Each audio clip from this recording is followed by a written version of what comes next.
This is the official start of the 2012 campaign.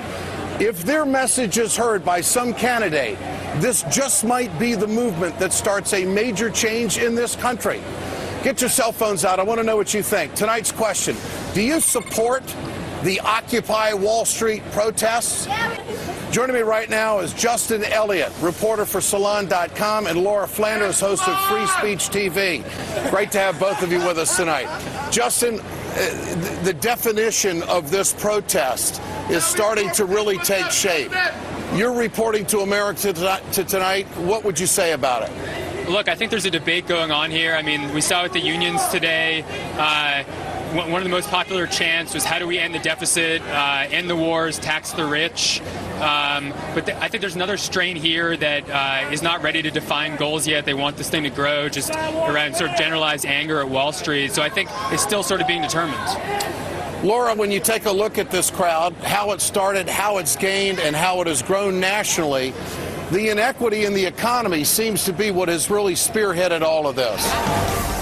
Welcome back to The Ed Show, and thanks for watching tonight. The Occupy Wall Street protests continue here in Lower Manhattan as we continue to cover the story. This is such a diverse group. You will find every walk of life. You will find every special interest group.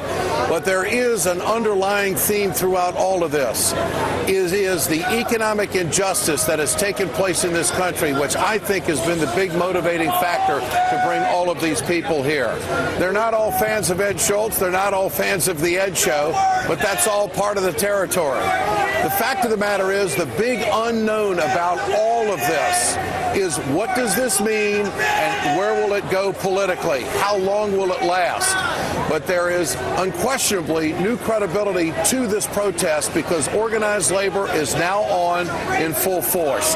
Joining me tonight is a couple of gentlemen from the Amalgamated Transit Union, Bruce Hamilton and Larry Handley. Larry, good to have you with us tonight. Bruce, thank you for your time. Good evening. Larry, what does this mean? Is this a sea change in American politics? What is this? I think it probably is the beginning of a sea change. I think this shows us that young people understand not only what's happening to them in their lives, but who caused it. And I think the fact that they've come here and they've stood up and that they're ready to sacrifice and be out here tells us that they know just how deep the problems are in America, and they understand that the rich people have made it happen. Larry, how much anger is out here? Here? Well, I can tell you there's loads of it. They're angry at everybody, and I don't blame them. But I can also tell you we represent transit workers in the United States and Canada, and they're just as angry. They just haven't had a chance to come down here, but they will. Some of them were here today, and I think all over the country there's going to be growing opportunities for people to speak out, and our union and our members are going to be there. Mr. Hamilton, how would you characterize this crowd and what has taken place down here? It's absolutely a fantastic crowd. I don't see how it could possibly be any better as far as spiritedness, as far as forward-looking. Everybody's really very positive mood, and we believe that getting together, we can actually make some constructive changes. Who are these people for? I mean, there's such a wide array of interest groups here. Who are they for? We're the 99%, all right? So we're for everything that the 1% is not for. And like you said, it's a hugely diverse group, and who can say what they're for? We know what they're against, and they're against Wall Street taking everything.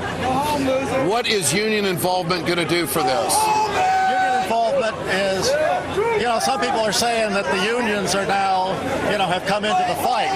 The fact is the unions have always been in the fight, and we're extremely happy to see that the young people and others have come together and, started this action. And we, in a way, we consider that they're coming to the union point of view and union action.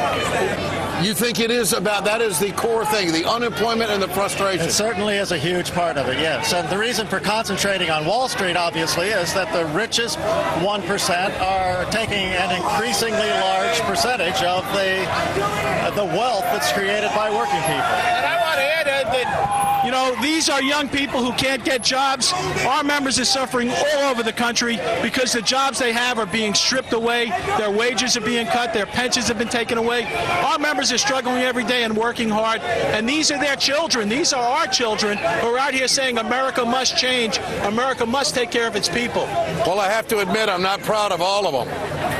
Well, but then if you've got 99% of Americans, you're not going to be proud of all of them. That's right. I think it's the general message that is important. Well, the unions have they've been refurbishing their lobbies for a long time, and I think they're now getting active. I think that with the Democrats abandoning them over the last year, the unions are really awake to the fact that they need to speak directly to the youth. I think they've got a great group of millions and millions of unemployed young people who are going to hear their message, and they're taking it directly to the people and not worrying about the politicians.